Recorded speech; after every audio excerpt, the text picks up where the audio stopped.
तो हाय। ओहो, न्यू चश्मा।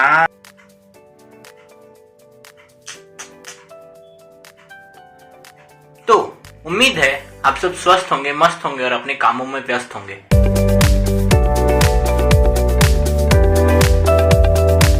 तो आज मैं बताने जा रहा हूँ मेरी कहानी मेरी जुबानी। वीडियो थोड़ा लंबा हो सकता है, इसलिए कृपया ध्यान से सुनिएगा, कुछ समझिएगा और मेरी जो जेई स्टोरी है उससे अगर आप कुछ सीख लेकर सके तो जरूर लीजिए। तो बेसिकली मैं झारखंड के एक छोटे से सिटी से आता हूँ। पहले मैं एक छोटे से टाउन में रहता था 6th क्लास तक, और फिर 7th में पापा का ट्रांसफर हुआ था। तब मैं बोकारो स्टील सिटी, जो झारखंड का एक जो सिटी है, वहाँ ट्रांसफर हो गया था पापा का। तब 7th से लेकर के अभी तक मैं बोकारो में ही हूँ। तो बचपन से मुझे कॉम्पिटिटिव नेचर हमेशा पसंद था। मैं हमेशा से ही टॉप पे रहना पसंद करता था। मतलब कहीं भी जाऊं, कुछ भी करूं, मुझे टॉप आना है। मेरे ऊपर नीचे कुछ नहीं देखता था, मुझे सबसे ऊपर रहना लिस्ट पे बस। उसकी जो मुझे खुशी होती थी और पापा मम्मी जो मुझ पर प्राउड करते थे हमेशा से, उसकी खुशी मुझे हमेशा अच्छी लगती थी। मतलब वो अल्टीमेट फीलिंग था मेरे लिए। हमेशा से याद करने वाली चीजें, हमेशा से मैथ्स टेबल्स वगैरह अच्छा लगता था। क्रिकेट का मैं बचपन से फैन रहा हूँ। 6th क्लास तक मैं डीएवी में था, तो वहाँ डीएवी में और कोई कंपटीशन नहीं था मेरे अलावा। मतलब पूरा स्कूल में मैक्सिमम टू मैक्सिमम 1 या 2 ही बच्चे थे। उन 1-2 बच्चों में मेरी गिनती आती थी और मैं समझता था कि मैं ही सबसे बड़ा ग्रेट हूँ। जो मेरा परसेप्शन चेंज हुआ बोकारो आकर 7th में। 7th से मैं स्कूल में था, वहाँ मुझे और लोगों के बारे में जानने को मिला और मुझे पता चला कि दुनिया काफी बड़ी है। पहले मैं एक छोटे से कुएं में रहता था और वो छोटा कुआं नदी में बदल चुका था। फिर भी मुझे कंपटीशन बहुत अच्छा लगता था और वहां भी मैंने अच्छी रैंक्स लाने हासिल कर दी थी। और मैं नहीं चाहता था कि मुझसे ऊपर कोई आए, तो मैं जी तोड़ मेहनत करता था कि मैं कम से कम टॉप पे तो रहूं। और हमेशा से मैक्सिमम टाइम तक मैं फर्स्ट रहना पसंद करता था और फर्स्ट ही रहता था, जो 7th क्लास से 9th क्लास तक। उसके बाद थोड़ा सिनेरियो चेंज हुआ, वो मैं बताऊंगा आगे। और मैं अपने आँख के बारे में बताने वाला हूँ लास्ट में वीडियो के। जो ये आप मेरी आंखें देख रहे हैं ना, इसकी स्टोरी मैं बताऊंगा लास्ट में, तो आप बने रहिएगा अंत तक। तो वाई आई चूज IIT, तो इसका एक फंडा है कि हमारे यहाँ बस 2 ही चीजें होती हैं, या तो डॉक्टर या तो इंजीनियर। तो 7th जितना भी अभी तक 9th क्लास तक मैं पढ़ा था, उसमें बायोलॉजी मुझे अच्छा नहीं लगता था। मतलब निहायत ही बोरिंग सब्जेक्ट था और मैथ्स में कैलकुलेशन टेबल्स ये सब पसंद आता था। तो इसीलिए मेरा मन बन गया था कि दूसरे भैया दीदी जिनसे भी सुना था कि बस IIT करना है। रिलेटिव भी बोलते थे कि इतना तेज बच्चा IIT तो कर ही लेगा। तेरे को पता नहीं है लेकिन तू है। अब उन्हें क्या पता IIT क्या चीज होती है। हिस्ट्री ज्योग्राफी जैसी चीजें पे भी मेरा इंटरेस्ट बना रहता था, पर खैर कोई बात नहीं। सब बोलते थे कि IITs अगर एक बार मिल गई तो तुम्हें जन्नत मिल जाएगा। एक बार 12th पास कर लो तो तुम्हें जन्नत मिल जाएगा। पर पता चला जन्नत आखिर होता क्या है। तो ये सब सोच करके मेरा फिटजी में एडमिशन हो गया क्लास 9th में। और मुझे मेरे पापा मम्मी को लगा कि एकेडमिक्स में काफ़ी मदद होगा फिटजी से, ताकि मैं एक 10th में अच्छा स्कोर ला सकूं और फिर मेरा बेस स्ट्रांग हो जाए और मुझे IIT करने में ज़्यादा दिक्कत ना हो। शुरुआत में काफ़ी ज़्यादा टफ था फिटजी और स्कूल को साइमल्टेनियसली मेंटेन करना। और स्कूल तो जाना था, स्कूल तो मस्त था भाई। क्यों जाना पड़ता था बताइए? ये भी बताना पड़ेगा, चलो बता देता हूँ।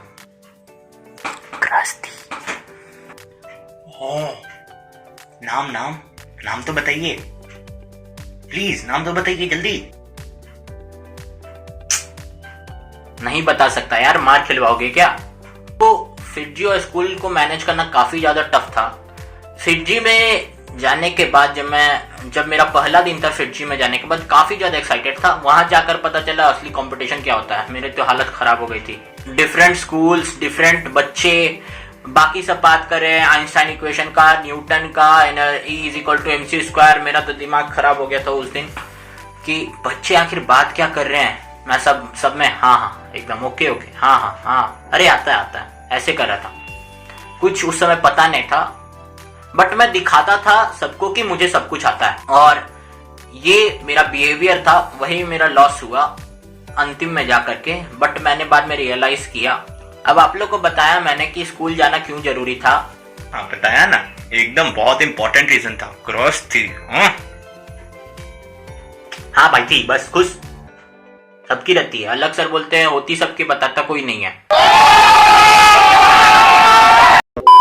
तो मैनेज करना काफी टफ था, बट मैंने कभी भी हार नहीं माना। मतलब ऐसा नहीं था कि किसी दिन मैंने स्कूल एब्सेंट कर दिया या किसी दिन मैंने फिटजी एब्सेंट कर दिया, वैसा नहीं था। डेली जाता था, डेली करता था, असाइनमेंट बनाता था, किसी तरह ना किसी तरह कंप्लीट कर देता था। बस हार नहीं मानना था, क्योंकि मैं नहीं चाहता था कि मेरे मम्मी पापा मेरी वजह से सैड हो। बस ये एक रीजन था उस समय, और कोई रीजन नहीं था कि मुझे आईआईटी करना है, मुझे टॉपर बनना है, क्योंकि अपनी औकात तो वहां जाके पता चल गई थी कि मुझसे कुछ नहीं होगा। मेरे से करोड़ों और अलग अलग बच्चे हैं जो मुझसे ज्यादा तेज हैं। तो मुझे बस ये था कि मुझे छोड़ना नहीं है, क्योंकि मम्मी पापा को एक खुशी देना है कि मेरा बेटा कर रहा है, बस। और कोई एम नहीं था। शुरुआती दिनों में बस मैथ्स अच्छा लगता था, फिजिक्स केमिस्ट्री में अपन कुछ जानते नहीं थे, बस साइंस। वहां जाकर फिजिक्स केमिस्ट्री भी अलग हो गया तो कुछ समझ में नहीं आता था, पल्ले नहीं पड़ता था। और उसके बाद क्या हुआ कि हमारे जो मैथ्स टीचर थे, मतलब अल्टीमेट लेवल सर, अगर आप ये देख रहे तो यू आर माई, वो सर काफी अच्छे थे। उन्होंने 11th लेवल का मैथ शुरू कर दिया, तो मुझे मैथ्स में काफी इंटरेस्ट आने लगा। बट बाद में भी वो भी धीरे धीरे लेवल मेरा घटता गया, तो मुझे मैथ्स का 11th का मैथ्स भी समझ में आने लगा। बट मैंने कभी छोड़ा नहीं।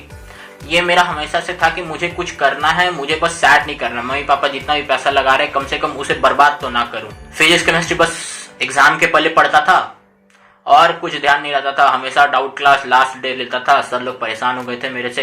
यही सब्जेक्ट्स मेरा कारण बना थोड़ा अंतिम में जाकर के डिग्रेडेशन का। और उन्हें मैंने कैसे ठीक किया वो मैं बताता हूँ अभी। जैसे तैसे टेस्ट भी परफॉर्म कर रहा था। पहला टेस्ट तो मुझे लगता है शायद 250 स्टूडेंट्स थे, उसमें से मेरा रैंक शायद 100 के बाहर भी था। जैसे जैसे आगे बढ़ते गए मैंने अच्छा परफॉर्म करते गया, वैसे समझ में आते गया, तो वैसे अच्छा परफॉर्म करते गया। और मुझे याद है at the end of 9th मैं टॉप 20 में तो शायद आ ही गया था। 10th भी इसी तरह गुजरा, साथ में स्कूल और फिटजी साथ में। और 10th में आ गए मेरे 98.4। और इतना एक्सपेक्ट तो नहीं कर रहा था, बट तुम जानते हो बोर्ड के टीचर्स जो साइन करते हैं वहां पे वो कैसे होते हैं। चरस गंजा मेरे को प्यारा चरस। तो आ गए 98.4 अपन के। डिस्ट्रिक्ट में सेकंड था, स्टेट में थर्ड था, स्कूल टॉपर था। सारे relative schools, parents schools, phone पे फोन आए जा रहे हैं और सब बोल रहे हैं कि अब तो बेटा आईआईटी कर ही लेगा, अब तो आईआईटी होना ही वाला है, अब इतना अच्छा किया, अब तो आईआईटी हो ही। बट मुझे पता था कि ऊपर से जितना भी अच्छा लग रहा हो, अंदर से मेरा परफॉर्मेंस उतना अच्छा नहीं था, उस लेवल का नहीं था कि मैं आईआईटी क्लियर कर सकूं। तो 10th के बाद जो ब्रेक मिलता है मैंने सोचा उसे यूटिलाइज किया जाए, क्योंकि मुझे पता था, मैं फिटजी में देखा हुआ था कि लेवल बहुत ज्यादा इंक्रीज होता है 11th में। बट फिर अगेन 10th के बाद केवल मैथ्स आरडी शर्मा उठाता था, पढ़ता था ट्रिग्नोमेट्री, क्योंकि मुझे ट्रिग्नोमेट्री काफी अच्छा लगता था। साइन कॉस टैन कॉट बहुत अच्छा लगता था, तो केवल ट्रिग्नोमेट्री पढ़ता था 11th का ब्रेक में। तो ट्रिग्नोमेट्री मेरी मास्टरी हो गई थी।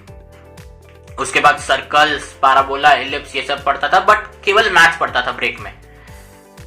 और फिजिक्स केमिस्ट्री से तो कभी पल्ले पड़ा ही नहीं 11th में। 12th में आके मैंने उसे सही किया, तो वो आगे बताता। फिर एक और फंडा आता है यहाँ पे कि जैसे ही 11th शुरू हुआ, बहुत सारे रिलेटिव्स, बहुत सारे अंकल आंटी ने बोलना शुरू कर दिया कि बेटे को कोटा भेज दीजिए। बट मैं नहीं जाना चाहता था। मुझे पता है क्यों नहीं जाना चाहते थे। हाँ ना भाई, ठीक है, नहीं जाना चाहता था। वो रीजन भी नहीं था। रीजन था कि मुझे लगता था कि मैं वहां जाकर बर्बाद हो जाऊंगा। सोच सकते हो अपने मन से, उस समय तो क्या ही पता था मुझे। तो 11th का शुरुआत में काफी जोश था कि मैं सोचता था कि कम से कम टॉप बैच में तो आ ही जाऊंगा, क्योंकि हमारे फिटजी में बैच डिवीजन होता था। फर्स्ट कुछ महीनों के बाद एग्जाम होता था, अगर उस एग्जाम में आप अच्छा परफॉर्म करते तो आपको टॉप बैच में डाल दिया जाएगा। तो फर्स्ट कुछ महीनों फेज ऑफ मंथ्स में मैं अच्छा परफॉर्म करके किसी तरह टॉप बैच में तो आ गया। टॉप बैच में आने के बाद पता चला ये बैच तो मेरे लिए है ही नहीं, मेरे लिए तो नीचे वाले बैचेस हैं।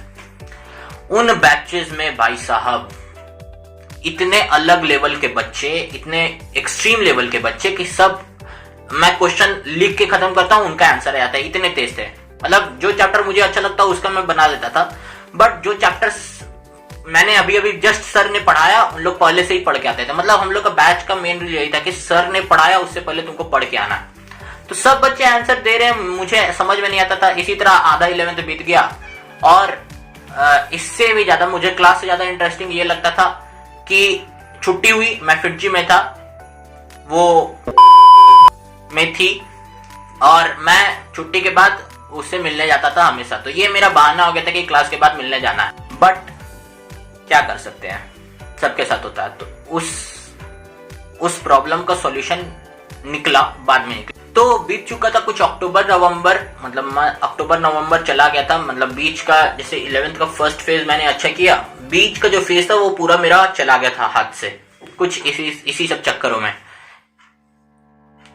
और पूरा 11th जाने के बाद जो बीच का फेज होता है वो आप लोगों को पता होगा कि सबसे ज्यादा इंपॉर्टेंट होता है। Basic chapter, COM, rotation, maths में परमुटेशन, कॉम्बिनेशन, कोऑर्डिनेट, ये सब बहुत सारा इंपॉर्टेंट चैप्टर जो होता है। केमिस्ट्री में इक्विलिब्रियम, सब मेरा सारा गोल था। मतलब कुछ नहीं जानता था, मतलब केवल बेसिक्स बोलो तो बेसिक्स बस, और कुछ नहीं। तो ये सब चैप्टर्स जाने के बाद मुझे दिमाग आया कि भाई क्रिश, भटक रहे हो, अंदर आत्मा की आवाज आती है, अगर आप उसे सुनो तो उस अंतर आत्मा की आवाज को मैंने इस बार इग्नोर नहीं किया कि मैं क्या कर रहा हूँ, अपने मम्मी पापा का नाम डुबा रहा हूँ। जो 10th में किया, अगर 12th में नहीं कर पाए, नाम डूब जाएगा। तो अक्टूबर नवंबर के समय में मेरे जिंदगी में आए ये भगवान सर प्रणाम को मैंने फॉलो करना शुरू किया सीरियसली। कहीं भी जाता, एक मोबाइल रहता था मेरे पास जहां इनका लेक्चर्स चल रहा होता था, और कहीं भी शादी पे, घर में, खाना खाते हुए, मैच देखते हुए, कहीं भी इनका लेक्चर्स चालू ही रहता था। और इनका लेक्चर्स देखते देखते मैंने कम से कम मेंस लेवल तक तो कर ही लिया था, 12th तक। मतलब 12th के स्टार्टिंग तक मैंने मेंस लेवल, थर्मोडायनेमिक्स, वेव्स, ये सब सारा इंक्लूडिंग COM, रोटेशन, सबका मेंस लेवल तक तो कर ही लिया था कि मैं जेई मेंस लेवल तक तो कर लूंगा। बट फिटजी में तो सारे ही जानते हो, प्रोज। तो मुझे पता था कि जेई एडवांस के नीचे तो कुछ होने वाला नहीं है, जेई एडवांस लेवल तो टच करना ही पड़ेगा। और उस समय मेरा एक और बुरा आदत था कि मुझे किसी तरह, मतलब मेरा आदत था कि किसी तरह क्वेश्चन बनाना है, बस सर को किसी तरह करके दिखाना है। सॉल्यूशन देख लो कहीं से, ऐसे ही टिक कर दो, ऐसे ही जबरदस्ती को कॉन्सेप्ट सीख लो। तो मेरा आदत था कि ऊपरी सेटिस्फेक्शन मुझे दिल को मिल जाए किसी को दिखाने के लिए, तो ठीक है, बाकी सब ठीक है। बाद में मैं सोचता नहीं था कि अरे मैंने ये तो गलती कर दी। तो वो मेरा आदत ही नहीं था, वो आदत बाद में जाकर डेवलप हुआ। और मुझे पता था कि इससे मुझे नुकसान होने वाला, but I used to ignore it. तो एक पार्ट जाता है जो जिंदगी को सही लाइन में लाने का, एक पार्ट तो मैं अलग सर को देना चाहूंगा। Thank you so much sir. देखो भाई लोग, 12th तक तो आते आते नॉलेज तो था हर सब्जेक्ट का। मतलब कुछ चैप्टर्स अभी भी, जो रोटेशन वगैरह मुझे डर लगता था, बाइनोमियल थ्योरम, PNC, ये सब डर लगता था, लेकिन नॉलेज तो कुछ ना कुछ था। ऐसा नहीं था कि कोई चैप्टर में ब्लैंक हो जाऊं, ऐसा नहीं था, बट नॉलेज था, बट क्वेश्चंस नहीं बनते थे। 12th में आके जब सारा चीज ऑनलाइन हुआ, सब बोलते हैं ऑनलाइन की वजह से उनका परफॉर्मेंस डिक्रीज हुआ, but thank you so much corona. मतलब ऐसे नहीं, नेगेटिव वे में मत लेना, thank you so much corona इसीलिए क्योंकि उसने मुझे टाइम दिया घर में रहने का। मेरा सारा डिस्ट्रैक्शन कट गया। मैं अपने मम्मी पापा के साथ रहता था हमेशा, घर पर एकदम 24 घंटा सामने, और मेरा कोई रास्ता नहीं था कि मैं डिस्ट्रैक्ट हो सकूं। एक फोन था, तो फोन भी मम्मी पापा के सामने ही रहता था, तो कोई और डिस्ट्रैक्शन नहीं था। और मेरा एक सिंपल फंडा था कि कुछ भी करो, मम्मी पापा का इमेज मत खराब करो। तो 12th में बस 3-4 ही काम था, पढ़ाई, क्रिकेट, खाना, सोना, बस।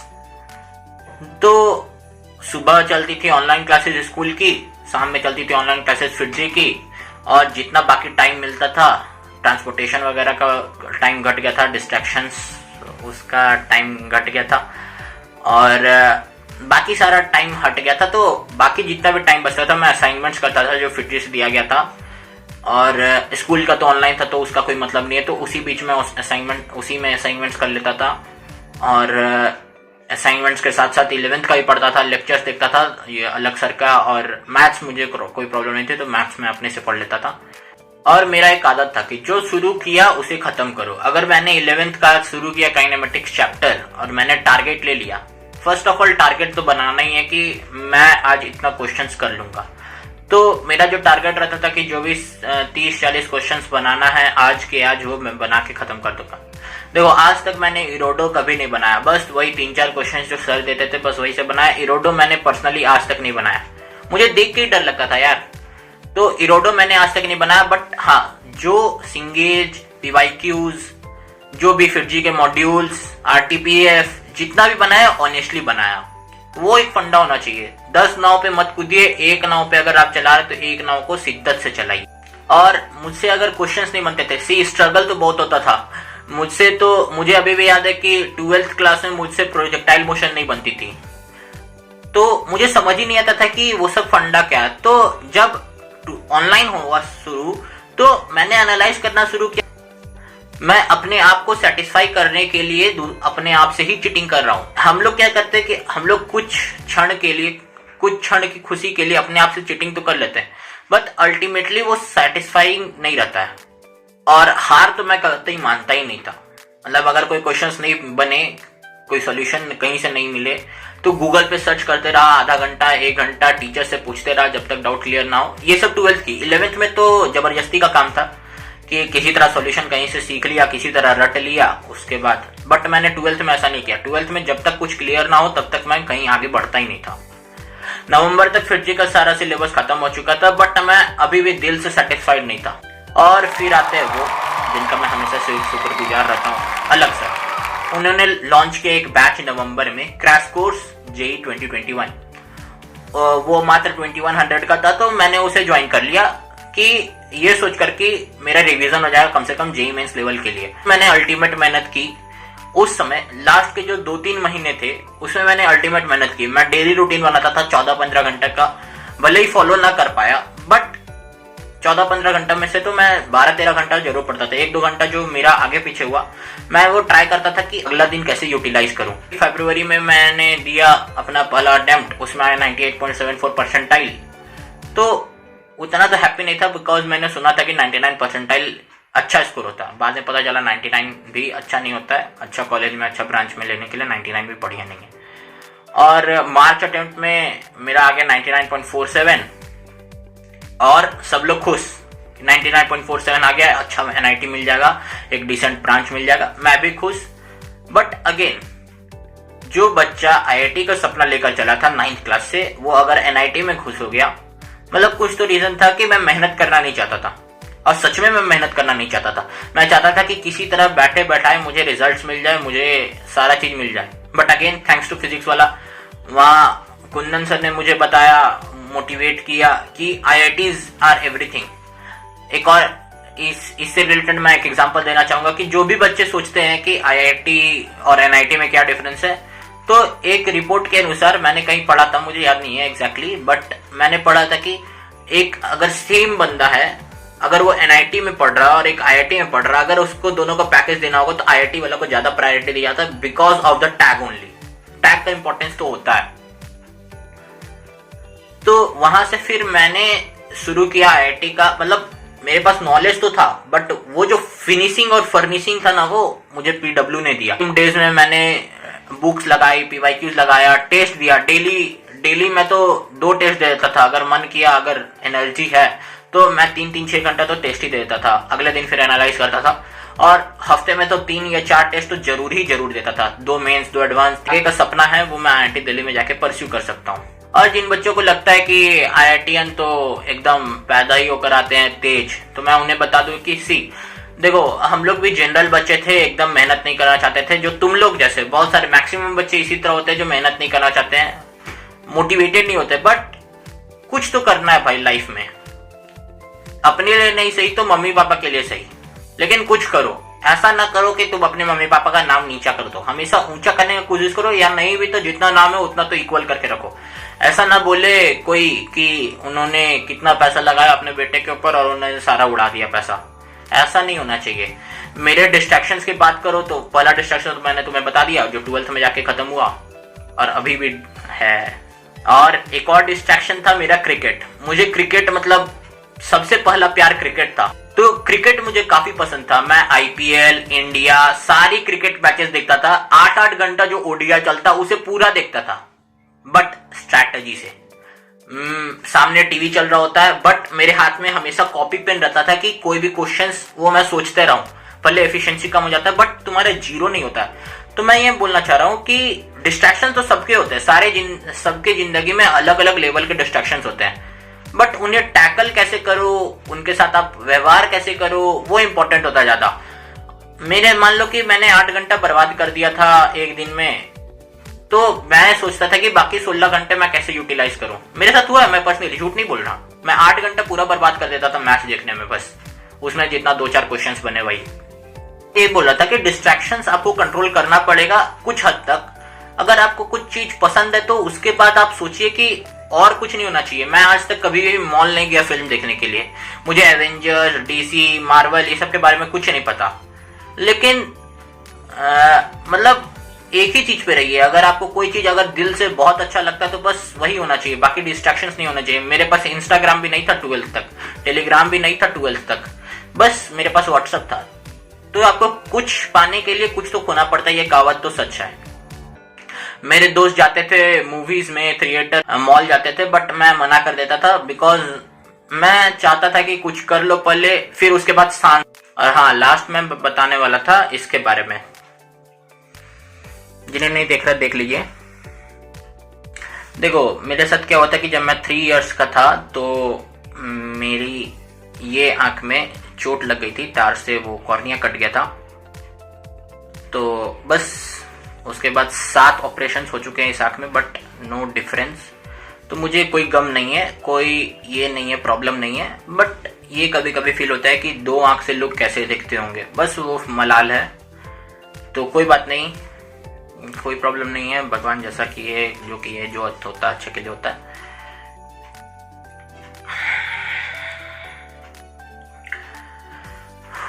Okay then, bye.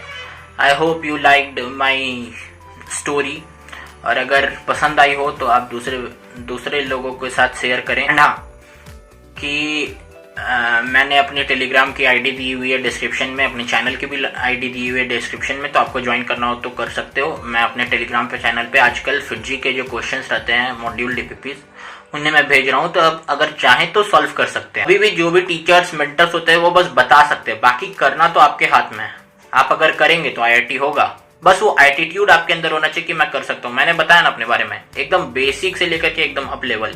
एक चीज याद रखना है, every pro was a beginner once. Till then, bye.